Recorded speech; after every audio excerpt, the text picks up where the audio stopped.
Latinoamérica es para algunos un territorio sin pasado, ausente de los grandes momentos de la historia.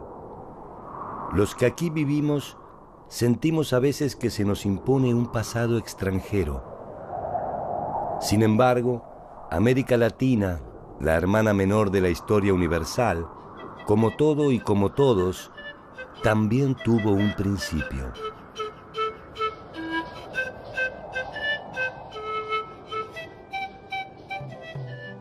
Cada pequeña señal, cada rastro, es una voz que viaja desde el pasado hasta nuestro tiempo y nos permite suponer un camino probable.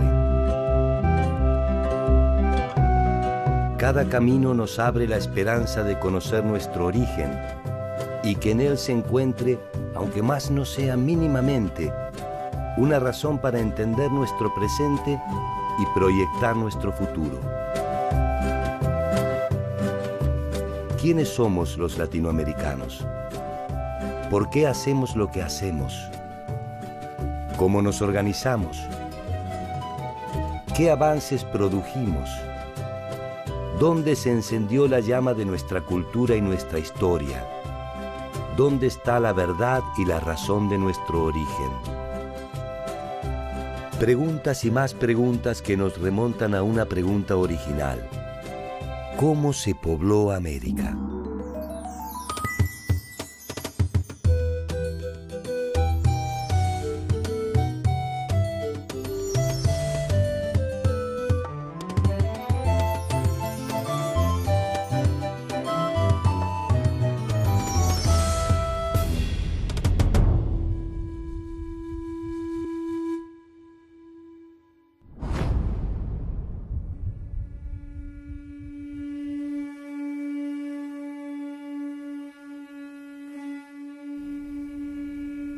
El esclarecimiento de la forma en la que se pobló América es un camino de la oscuridad hacia la luz.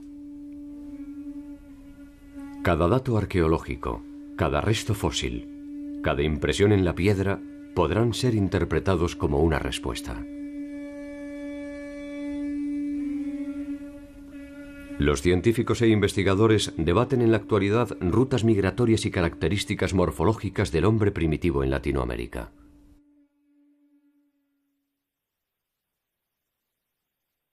Aquel hombre originario que hoy es desenterrado tenía también la misma preocupación y ofreció su visión particular del poblamiento a través de sus relatos.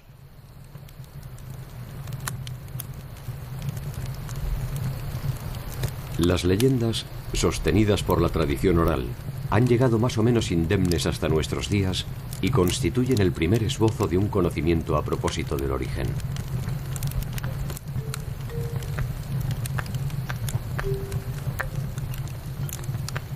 Fue entonces que Madunda, el señor de todas las cosas, hizo a los hombres nuevos.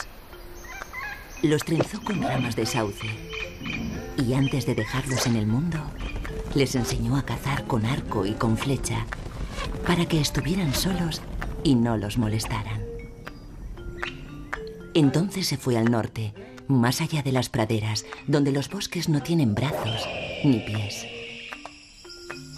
Y decidió descansar. Pero los hombres se volvieron malos y dejaron de honrar su nombre.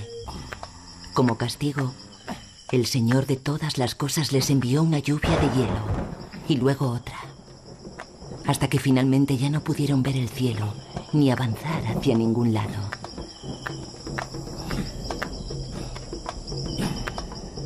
Grande fue la tristeza de los hombres, que no tuvieron más remedio que volver a pensar en su Señor. Entonces este envió un cuervo, pero no un cuervo cualquiera, sino uno cuyo pico resplandecía con el sol. El cuervo voló sobre la barrera de hielo y la rompió. Los hombres, que ya no eran los mismos, corrieron para salvar su vida y cruzaron antes de que el hielo se fundiera por completo. Detrás de ellos quedó su tierra, sepultada por un océano. Debajo del océano, el tiempo en que no tuvieron memoria. Un tiempo que debería ser recordado para siempre. Estas leyendas dan cuenta de una tierra nueva que fue poblada después de un largo y accidentado viaje a través de los hielos.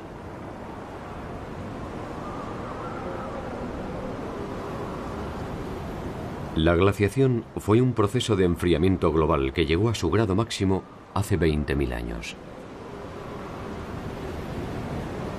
La congelación de las aguas generó un avance de los hielos sobre gran parte del continente americano.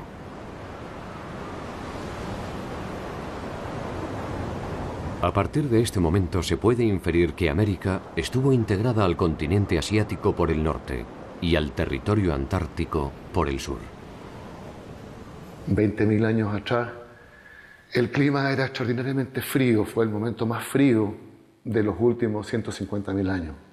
Y por lo tanto se formó mucho hielo en los polos y en las montañas y el nivel del mar bajó 130 metros. Así que habían muchos lugares para poder caminar entre Asia y América, y Bering es la única comunicación posible con Asia.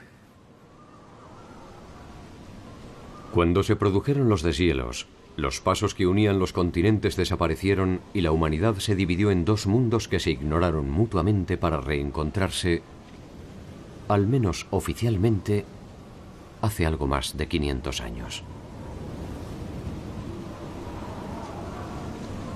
A ambos lados de ese puente de hielo el hombre tuvo la oportunidad de crear un mundo soñado.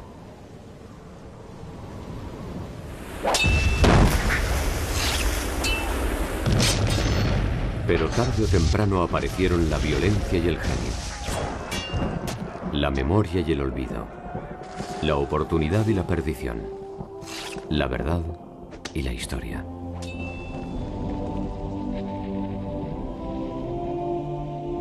El encuentro de europeos y americanos exigió teorías que dieran cuenta de la mutua ignorancia. Para los pueblos originarios, los españoles eran los dioses antiguos que habían anunciado que un día regresarían. Para los europeos, América era un nuevo paradigma, difícil de encuadrar entre sus verdades absolutas. Sus interpretaciones fueron tan arriesgadas como las autóctonas. Supervivientes de la Atlántida, descendientes de Noé, habitantes del paraíso, e incluso alguna de las 10 tribus perdidas de Israel que escapó de la dominación asiria.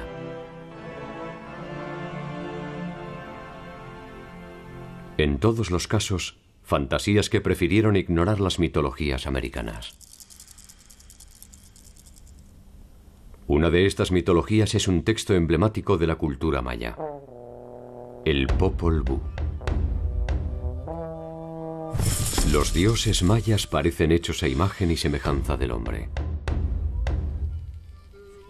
Son imperfectos, vengativos, amantes del ocio y del juego. En el Popol Vuh, la creación del hombre es el resultado de un proceso evolutivo en el que la versión definitiva resulta superadora de la inicial.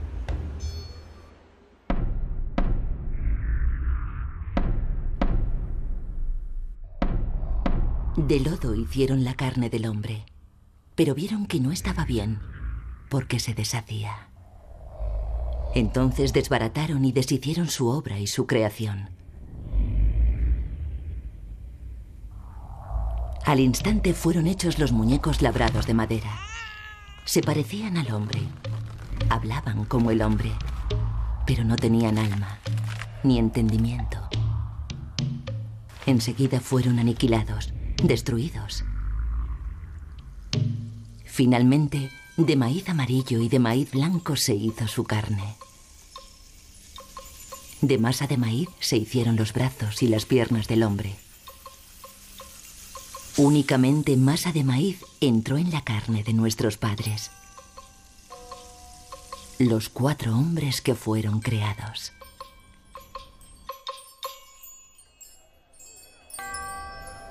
El debate sobre el origen del hombre americano se abandonó absorbido por las tensiones de la conquista. Invasores e invadidos sabían que en el tiempo que les tocaba vivir el pasado era menos urgente que el destino que les esperaba.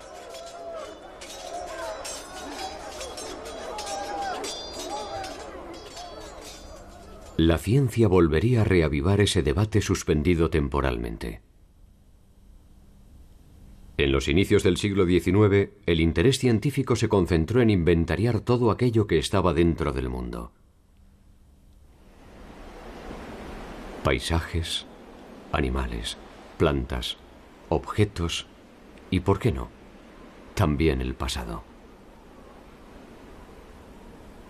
Es el tiempo de los relatos de viaje, los geógrafos y los naturalistas.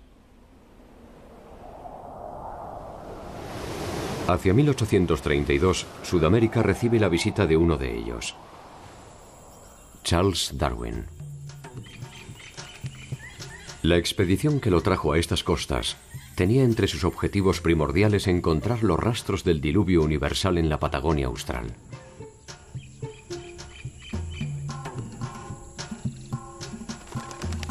Poco había cambiado en el primitivo pensamiento del hombre que seguía aferrado a sus concepciones religiosas.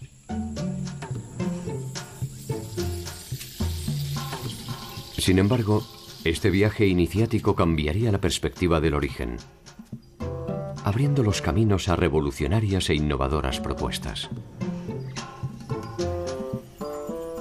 El hombre no venía sino del hombre, y aquel que encontrara el rastro más antiguo podría iniciar la secuencia del poblamiento. Uno de estos hallazgos sentaría las bases a partir de las cuales se comenzaría a discutir el poblamiento temprano.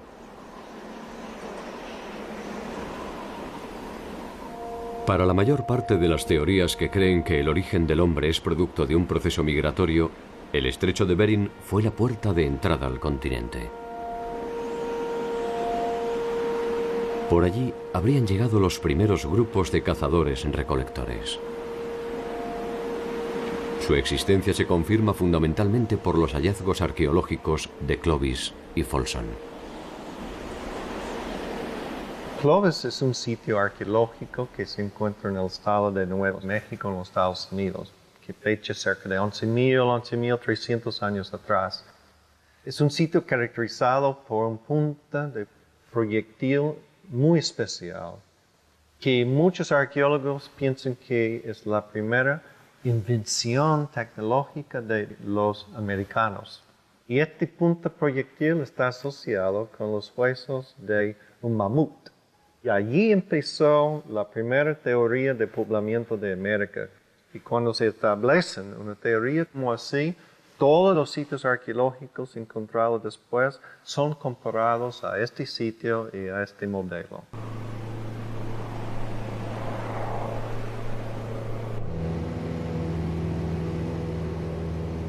Por lo que podemos deducir, los habitantes del complejo Clovis se movían en pequeños grupos. Eran cazadores y recolectores de frutos silvestres. Sus presas principales eran el mamut, el bisonte y algunos animales menores como el ciervo y el caribú. Cuando alguna de las áreas de caza se agotaba, se desplazaban hacia el sur, lo que ha llevado a suponer que de esta manera, y a lo largo de miles de años, se realizó el poblamiento americano.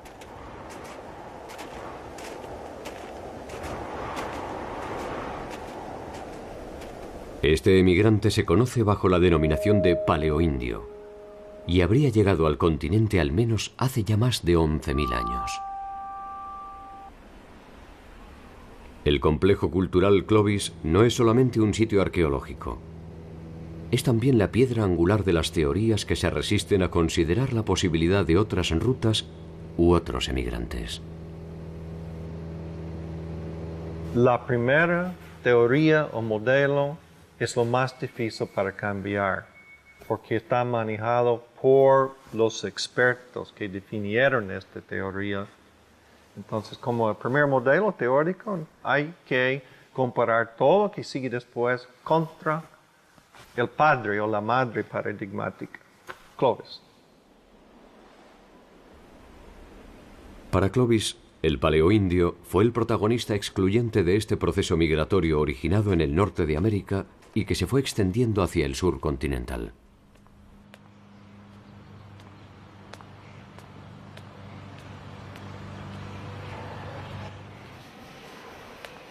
El hombre viene migrando, posiblemente del sudeste de Asia, se transforma en el noroeste de Asia, adquiriendo las características típicas de los asiáticos, como actualmente se los conoce. Pasan por el estrecho de Bering, estaban adaptados al frío, así que no les hubiera costado mucho. Llegan hasta el extremo norte de América y de ahí van descendiendo. Y pueblan todo el continente hasta Tierra del Fuego. Es el modelo clásico de poblamiento americano por el estrecho de Bering.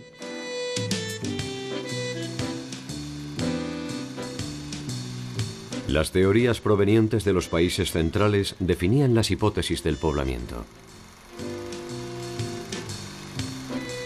Sin embargo, en la remota y todavía algo primitiva Buenos Aires, a finales del siglo XIX, Florentino Ameghino, paleontólogo y naturalista autodidacta, se animaba a desafiar este pensamiento.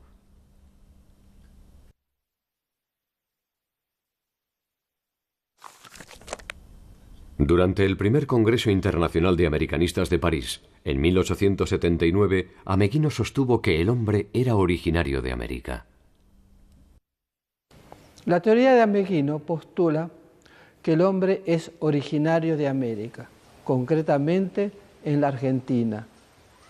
Los restos que va hallando son mucho más antiguos que lo más antiguo encontrado en el Viejo Mundo. De ahí que él parta de ese paradigma. El hombre se origina en América.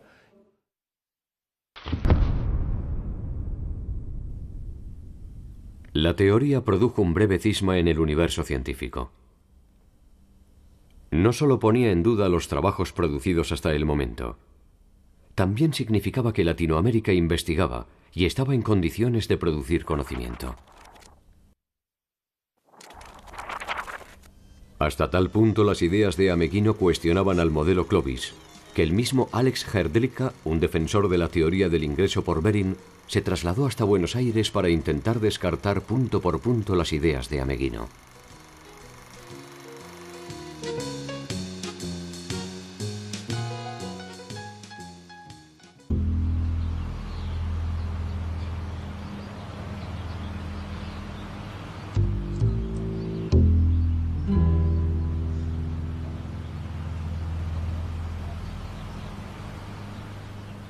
Ameghino había determinado la existencia de un antiguo eslabón en la cadena de la evolución, el Homo pampeus, quien por los indicios encontrados había convivido con megafauna extinta.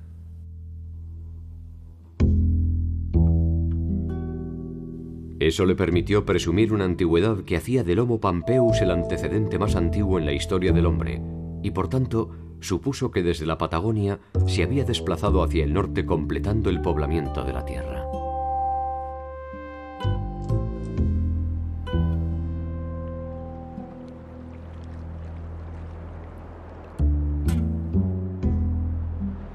Estamos en la barranca de Montehermoso, entre Pehuenco y Punta Alta. Esta es una barranca famosa porque aquí estuvo en 1832 y 1833 Charles Darwin en su viaje alrededor del mundo con el Beagle. Y en 1910 estuvieron Florentino Ameghino y Alex Hrdlicka, y en este lugar fue donde tuvieron uno de sus principales debates.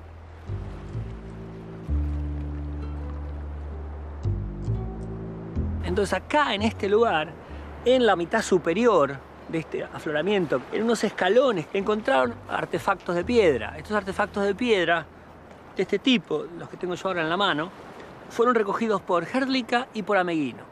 Ameghino pone en su nota: debo decir que he visto al señor Alex Hrdlicka recoger piedras y artefactos líticos similares a estos, pero no sé cuál es su interpretación, ni tampoco se le he preguntado. La interpretación de Hrdlicka fue diametralmente opuesta.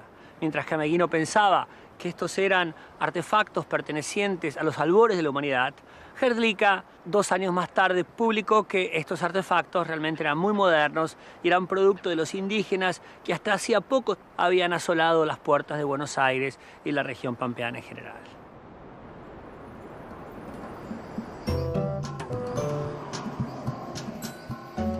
La reacción de la comunidad científica internacional fue clara y contundente. Rechazó las hipótesis de Ameghino y arrasó no solo al Homo pampeus, su propuesta más arriesgada, sino también la idea de que el hombre sudamericano había convivido con animales extinguidos.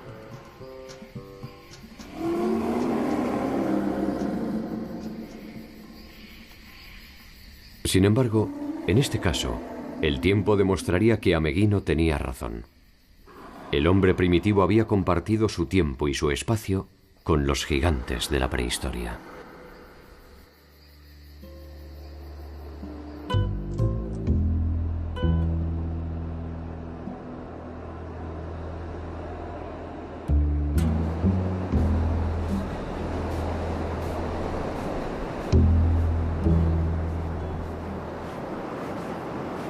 En el sitio de Pehuencogo están estudiando un yacimiento de pisadas fósiles de animales extinguidos, animales que tienen más de 10.000 años de antigüedad. Desde la época de Ameghino se ha discutido la coexistencia de los primeros seres humanos con esta fauna, con estos animales de gran tamaño como el megaterio, el perezoso gigante, el milodon, el gliptodonte. Y recientemente hay algunos indicios que dentro de este sector con pisadas de animales fósiles extinguidos hay algunas huellas humanas. Entonces esto es una prueba más, pero muy contundente, de la coexistencia de los primeros pobladores con los grandes mamíferos del Pleistoceno americano.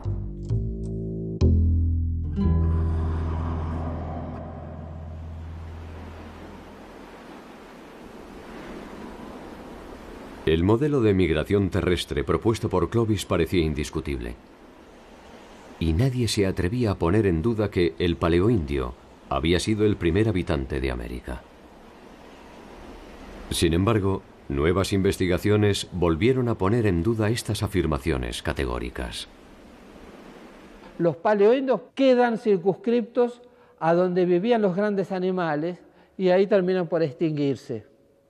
Ellos extinguen la fauna y por consecuencia se extinguen ellos mismos, ¿no es cierto? Si los paleoindios se extinguieron, ¿de dónde descienden entonces los pueblos de América? Las características morfológicas de la mayoría de los pueblos originarios de Latinoamérica son de indudable origen asiático y corresponden a un segundo grupo de emigrantes que también habría llegado por Bering: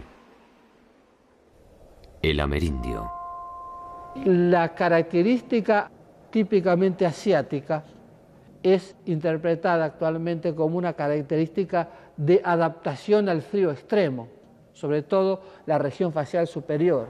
Por eso es que los indígenas que encuentran los españoles cuando llegan son tan parecidos a los hombres del noroeste de Asia.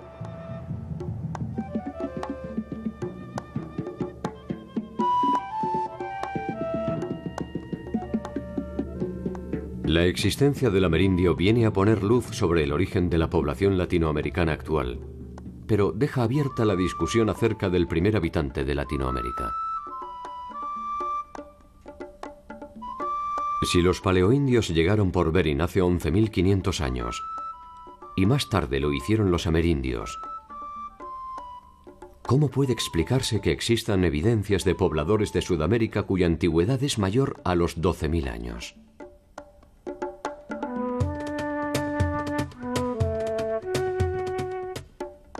Algunos investigadores sostienen que el hombre llegó a América hace ya más de 35.000 años y que Bering no debe considerarse como el paso excluyente. Estas teorías se afirman en la hipótesis de un poblador temprano sustancialmente distinto, tanto de paleoindios como de amerindios: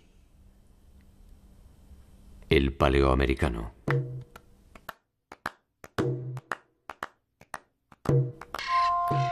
Aproximadamente a 40 kilómetros de Belo Horizonte, en Brasil, se encuentra el sitio arqueológico conocido como Lagoa Santa.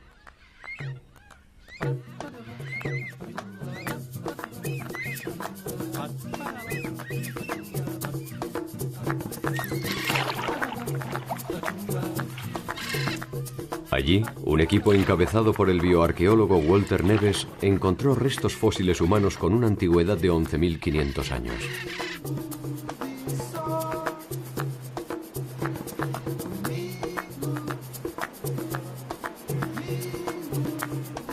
Este hallazgo permitió la reconstrucción morfológica de un hombre primitivo de características inéditas conocido como el cráneo de Lucía. Esse chapeuzinho. Esse chapeuzinho. Tanto paleoamericanos como amerindios presentan afinidades morfológicas con grupos asiáticos. El cráneo de Lucía, en cambio, posee una fisonomía que se corresponde con pueblos africanos o australianos. Se trata, según los investigadores, del paleoamericano, el primer habitante de Latinoamérica. La idea que aún prevalece es que el continente americano fue ocupado por poblaciones asiáticas muy similares a las poblaciones indígenas que tenemos hoy día. Pero Héctor Pucciarelli y yo, en fines de los años 80, demostramos que cuando se analiza la morfología del cráneo de los primeros americanos, se muestran muy distintos de la morfología de los indígenas actuales. O crânio está lá, a coluna está aqui, a bacia está aqui. Provavelmente essas pedras, se foi fletido, deve estar em cima do... El paleoamericano habría llegado al continente mucho antes que los grupos amerindios y paleoindios. Su suerte no fue distinta a la sufrida por los paleoindios. El paleoamericano también se habría extinguido.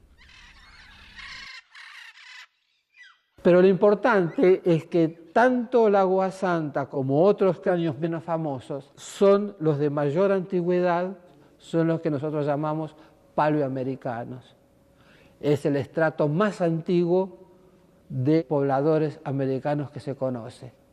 Nosotros empezamos a publicar nuestras ideas en el año 89 y por 10 años nuestras ideas fueron completamente ignoradas por la comunidad, digamos, científica internacional, sobre todo por la comunidad norteamericana, que es la comunidad que está más involucrada con la cuestión de la ocupación de América.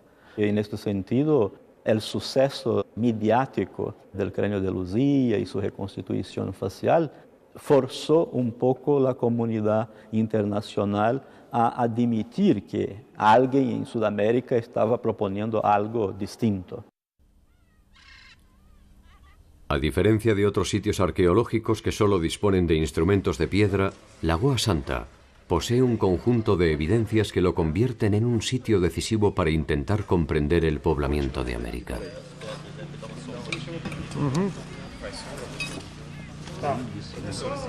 Lejos de tratarse de un hecho aislado, se suma a otros sitios que tampoco pueden ser ignorados. Las avanzadas investigaciones en Taima, Venezuela, Pedra Furada y Toca da Esperança en Brasil, y fundamentalmente el hallazgo del sitio arqueológico de Monteverde, son suficientes al menos para poner en duda la hipótesis de una única entrada al continente.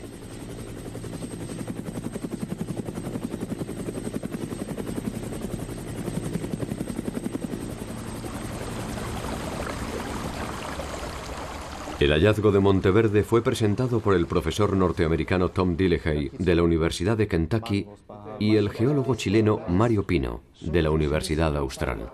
It's controversial, potentially, and you're changing people's ideas. And in this case, we're rewriting the first chapter of human history in the Americas. Monteverde está ubicado a 800 kilómetros al sur de Santiago de Chile. Posee dataciones de carbono 14 que certifican una antigüedad de más de 12.500 años, es decir, al menos 1.500 años antes de Clovis.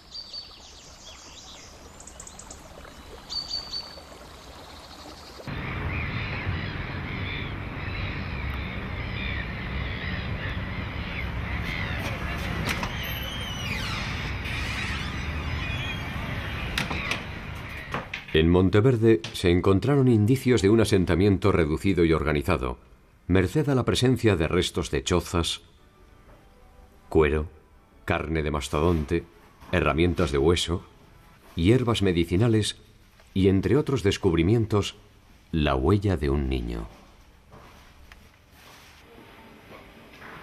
En el sitio de Monteverde tenemos dos capas ocupacionales humanas. Lo más antiguo es una ocupación posible nomás. Se llama Monteverde I, que está fechando a 33.000 años atrás. No tenemos la evidencia científica dura para rechazar esta evidencia ni aceptarlo. Sin embargo, a los 12.500 años atrás se encuentra la capa de Monteverde II, que es muy conclusiva como evidencia científica dura. Y este es el sitio más temprano que es aceptado por los científicos a lo largo del Nuevo Mundo.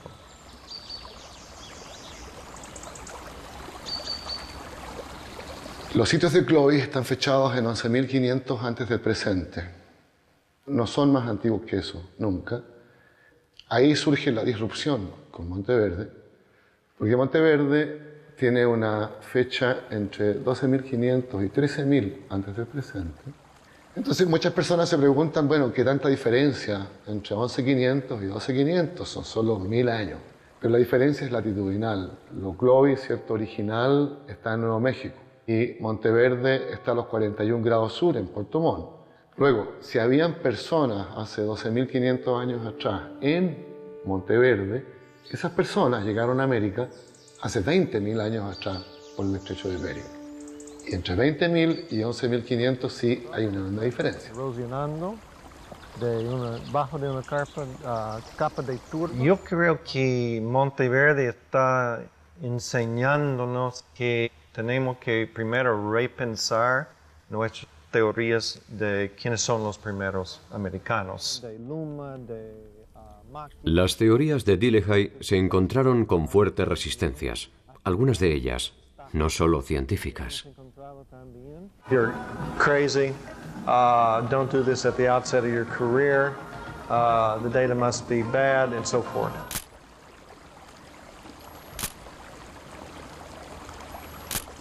En el ambiente denominábamos a estas personas la policía de Clovis, porque su actitud era policíaca, cortando los fondos, por ejemplo, prohibiendo investigar sitios antiguos.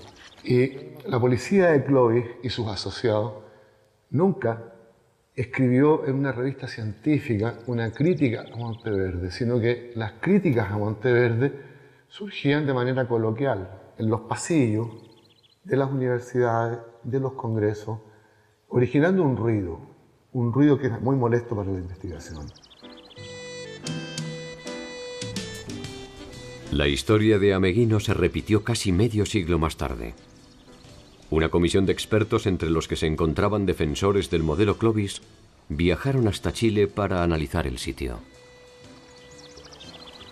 A raíz de una idea del curador del Museo de Texas y con la ayuda de un millonario petrolero tejano con un mecenas, junta a 13 investigadores canadienses, norteamericanos y sudamericanos, algunos policía Clovis, algunos pro Monteverde, y hacen un viaje desde el laboratorio de Tom en Kentucky en esa época, vuelan en el avión privado de mecenas hasta Valdivia. En Valdivia ven toda la colección arqueológica de Monteverde y vamos con todos ellos a Puerto Montt y a Monteverde y hemos abierto previamente una excavación. Al término de esta excursión tienen que hacer una votación en voz alta y es una historia muy linda. En un pequeño bar en las cercanías de Puerto Montt la votación es unánime de que Monteverde es tan antiguo como lo pensamos siempre y es tan complejo como lo hemos mostrado.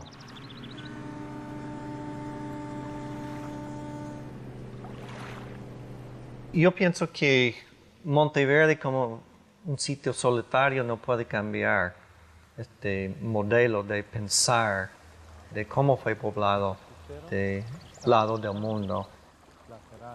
Lo que sabemos que está llegando a ser muy claro es que el modelo teórico de Clovis no puede explicar poblamiento de todo de América, menos América del Sur. Las opciones de entrada al continente americano son al menos 5. La ruta de Bering e Islas Aleutianas, la más aceptada por los investigadores. Por el Pacífico central desde la Polinesia, lo que podría explicar los antecedentes morfológicos del paleoamericano. Por el norte europeo. Por el sur de Europa o el norte de África hasta las costas del Mar Caribe.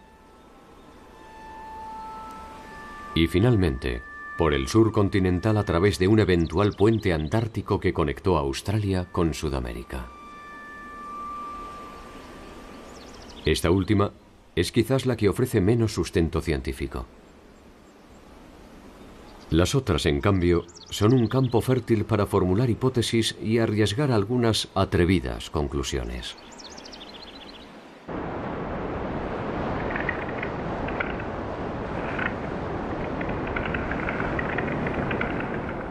La hipótesis de la entrada por Bering parece ser indiscutible. Los estudios dan por sentado que América y Asia estuvieron unidas y que la migración se produjo en forma escalonada a través de ese paso. Sin embargo, esta probabilidad no es suficiente para clausurar el estudio de otras posibilidades.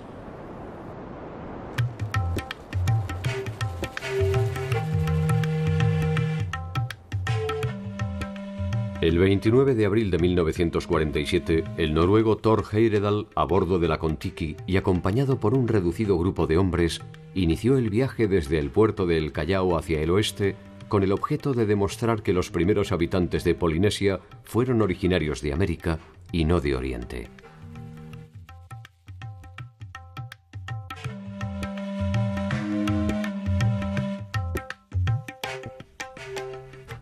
La balsa, construida con troncos del Ecuador, arribó unos meses después a la Polinesia.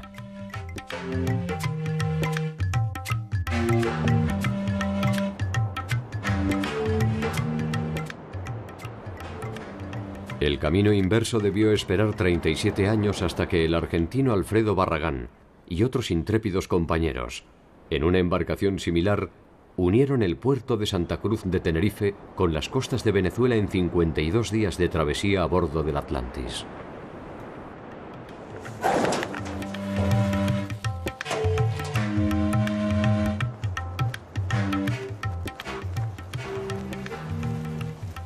El objeto de la expedición fue demostrar la posibilidad de que los africanos pudieran haber arribado a la América Central, donde aún perduraría su posible influencia, eternizada en las monumentales cabezas olmecas. Cuando encontré la presencia de cultura africana en América y de rostros de africanos en América, hace 3.500 años, cuando veo que en la misma época existía la balsa africana, a mi juicio capaz de cruzar el Atlántico, y entre medio de ambas culturas, un sistema de corrientes y vientos en el Atlántico Norte capaces de traer de África a América todo lo que sea capaz de flotar, me convencí en el acto de que esto había ocurrido así. Que viajé a México en el año 81 y expuse en ámbitos científicos mi teoría, mi idea de que las cabezas colosales olmecas representan a hombres de raza negra que habrían venido de África de este modo. Y no tomaron en serio mi teoría. Y me di cuenta que ante ese escepticismo general, valía la pena hacer una balsa y cruzar de África a América, demostrando que la balsa africana era capaz de cruzar.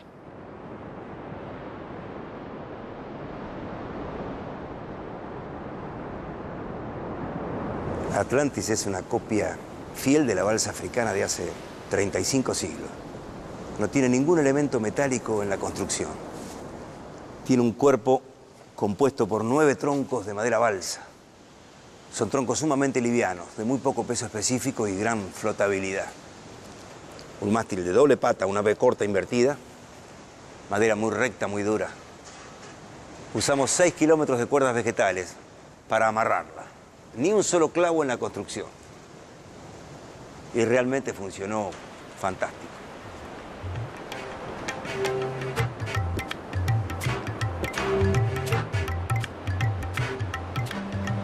La expedición de Barragán resulta un buen punto de partida para explorar caminos desconocidos y abrir nuevos horizontes para la investigación.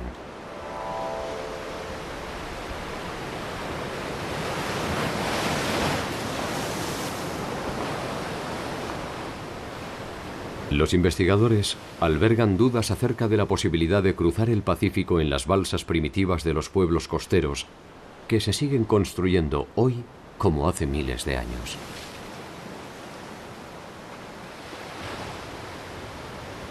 Quizás el hombre no pudo cruzar el océano con ellas, pero sí tal vez recorrer sus contornos. Esta es la base para una teoría distintiva que propone un camino alternativo para explicar el poblamiento americano: la navegación circumpacífica.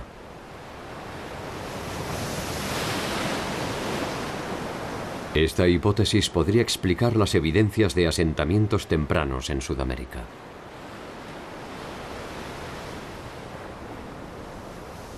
Si una canoa avanzara desde Bering, bordeando la costa a razón de 30 kilómetros por día, podría haber alcanzado el fin de los glaciares en tan solo 200 días. 500 días le hubiesen bastado para alcanzar la isla de Tierra del Fuego, al extremo sur del continente americano.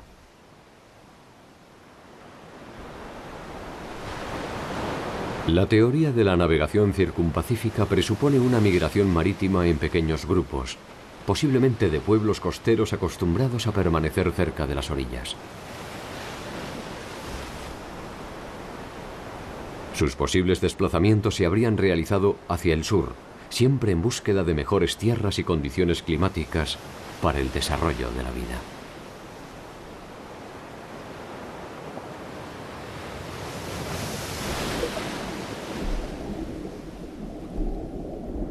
Una de las dificultades primordiales de esta teoría es el encuentro de indicios. El territorio costero de entonces se encuentra en la actualidad bajo las aguas, y difícilmente pueden haber conservado indicios de algo tan tenue como el paso del hombre.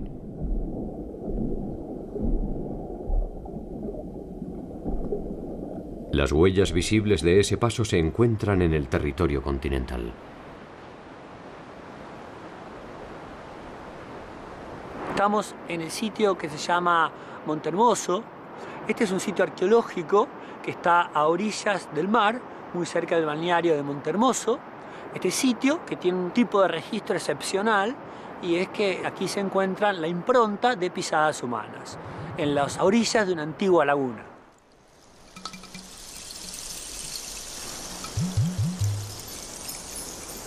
Una serie de pisadas tan inocuas como las que diariamente ejecutamos permite seguir el remoto itinerario de un grupo de hombres que habitó las costas patagónicas hace unos 7000 años.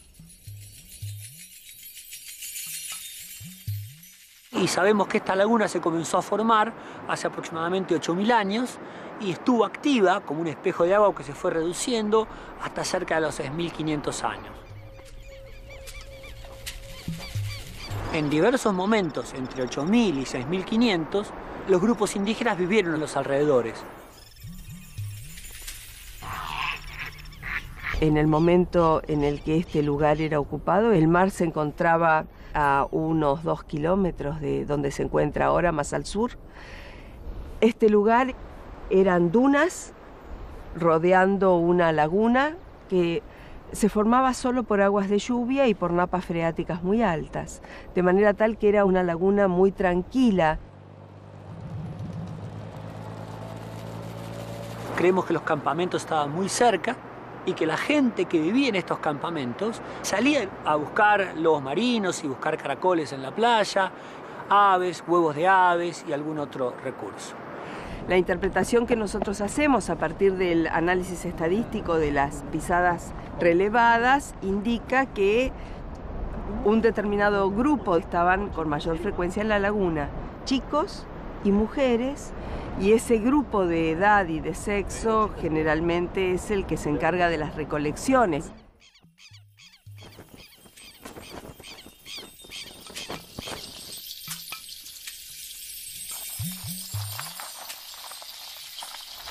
Por otro lado, otra parte del grupo, sobre todo los hombres, estaban en las márgenes del mar del momento, capturando lobo marino. Allí hacían un primer procesamiento y traían a la laguna partes muy seleccionadas de las presas.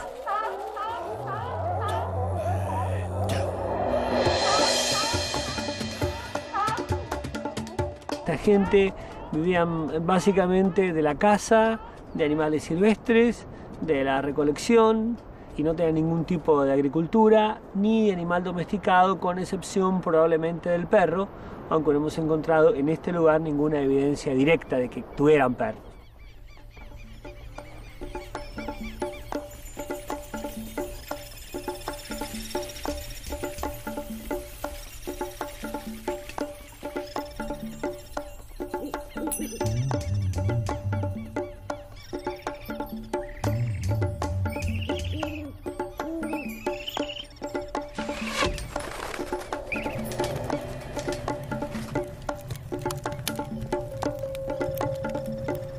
Los indígenas hacían campamentos que se podían desarmar, de ahí el nomadismo, con estacas y con algunos parantes curvos, al cual cubrían con cuero de guanaco, con cuero de lobo marino más al sur.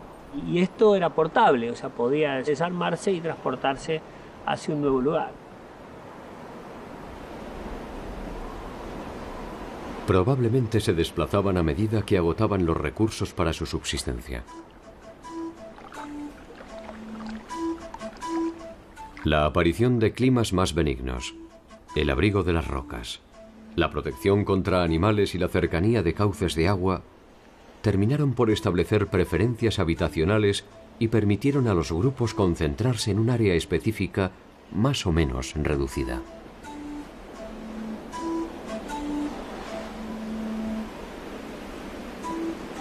A partir de esta relativa estabilidad, el hombre comienza a comprobar ciertas recurrencias climáticas que le permiten establecer ciclos. Estos ciclos derivarán en los primeros avances sobre el control de los recursos naturales y el aprovechamiento integral de sus frutos.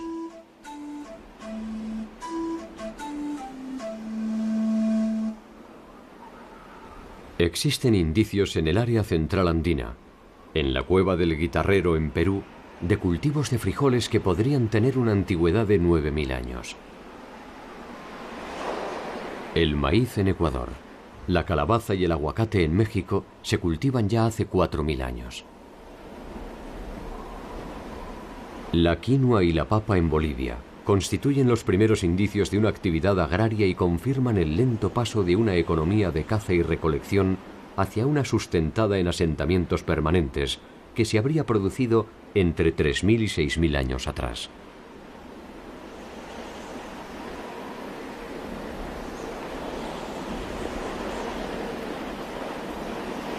Los primeros asentamientos comienzan a producirse, y hacia el sexto milenio, las cuevas habitadas por cazadores demuestran en sus pinturas la familiaridad con los camélidos, que ya pueden considerarse como domesticados.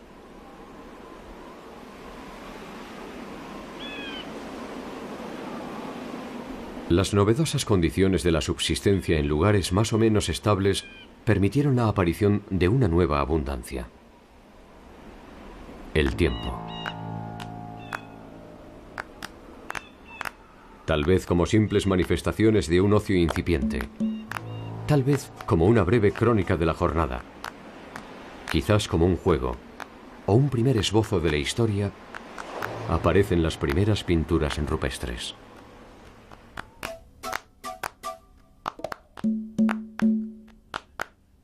¿Habrán tenido conciencia de la importancia de sus señales? ¿Habrán pensado entonces que sus trazos llegarían hasta nosotros? ¿Habrán pensado que habría un nosotros? O tal vez, como nosotros, pensaron que su propio tiempo sería eterno.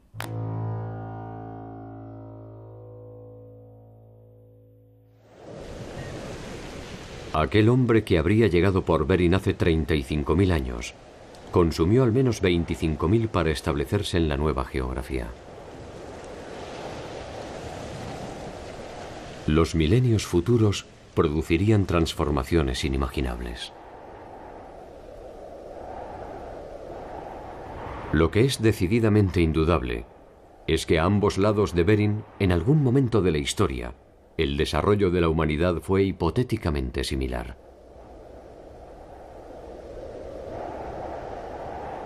Impulsado por la supervivencia o por la curiosidad, el hombre se dispuso a hacer suyo un nuevo territorio inexplorado.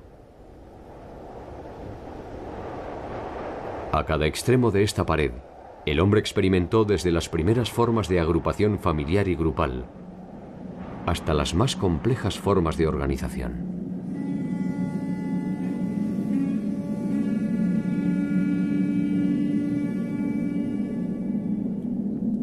Detrás de la obsesión antropológica, histórica, sociológica o arqueológica, se esconden a veces intereses que pueden desembocar en peligrosos argumentos para consolidar posiciones políticas, justificar atrocidades y asegurarse jerarquías o supremacías.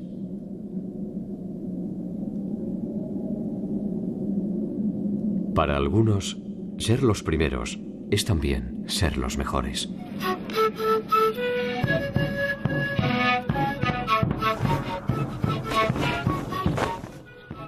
Aquellos hombres originarios habrán llegado por el Atlántico, por el Pacífico, por el norte, por el sur, hace 10.000 años, hace 100.000 años, paleoamericanos, paleoindios, los primeros, los últimos. La ciencia en su hambre vital encontrará tarde o temprano las respuestas. Sabrá cuándo y de dónde llegaron. Se podrá aventurar quiénes eran. Ese día, de alguna forma, será un día como todos los demás, en el que aún tendremos pendiente un enigma inquietante. ¿Hasta dónde se llegará? ¿Quiénes y cuántos serán los que alcanzarán el final de este largo camino de incertidumbres?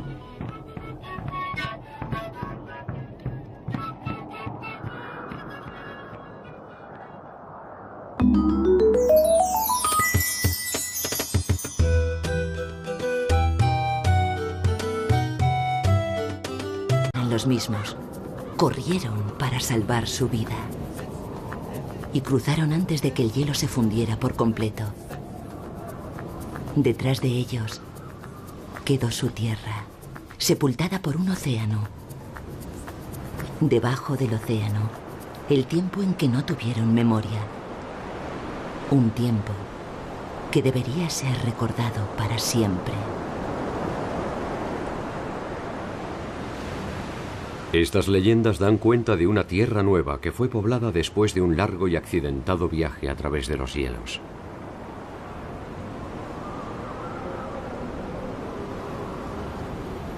La glaciación fue un proceso de enfriamiento global que llegó a su grado máximo hace 20.000 años. La congelación de las aguas generó un avance de los hielos sobre gran parte del continente americano.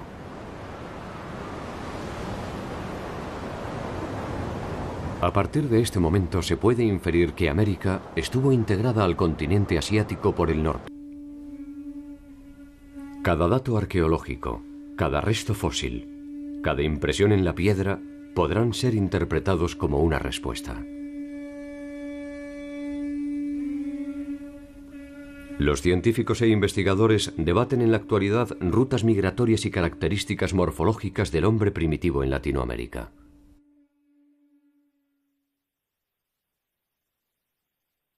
Aquel hombre originario que hoy es desenterrado tenía también la misma preocupación y ofreció su visión particular del poblamiento a través de sus relatos.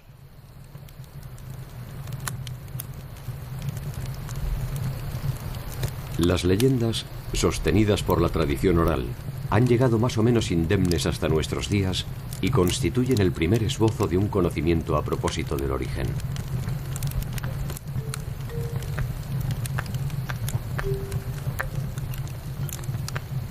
Fue entonces que Madunda, el Señor de todas las cosas, hizo a los hombres nuevos. Los trenzó con ganos. ¿Por qué hacemos lo que hacemos?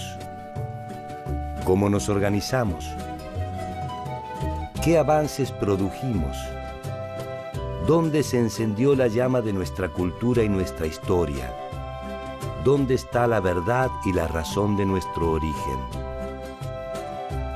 Preguntas y más preguntas que nos remontan a una pregunta original. ¿Cómo se pobló América?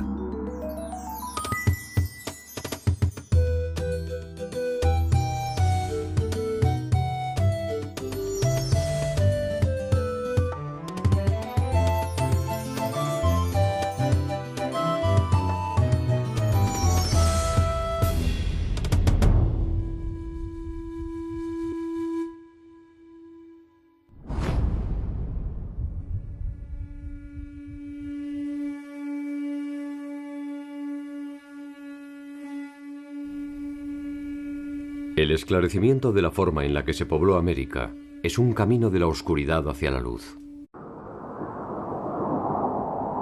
Latinoamérica es para algunos un territorio sin pasado, ausente de los grandes momentos de la historia. Los que aquí vivimos sentimos a veces que se nos impone un pasado extranjero. Sin embargo, América Latina, la hermana menor de la historia universal, como todo y como todos, también tuvo un principio.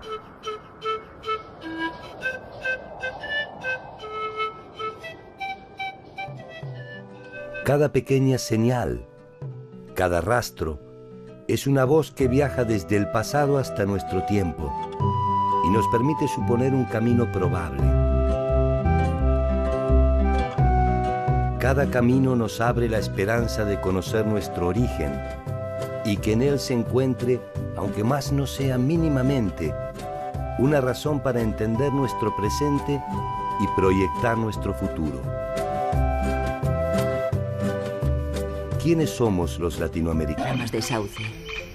Y antes de dejarlos en el mundo, les enseñó a cazar con arco y con flecha, para que estuvieran solos y no los molestaran. Entonces se fue al norte, más allá de las praderas, donde los bosques no tienen brazos ni pies. Y decidió descansar. Pero los hombres se volvieron malos y dejaron de honrar su nombre. Como castigo, el Señor de todas las cosas les envió una lluvia de hielo y luego otra, hasta que finalmente ya no pudieron ver el cielo ni avanzar hacia ningún lado.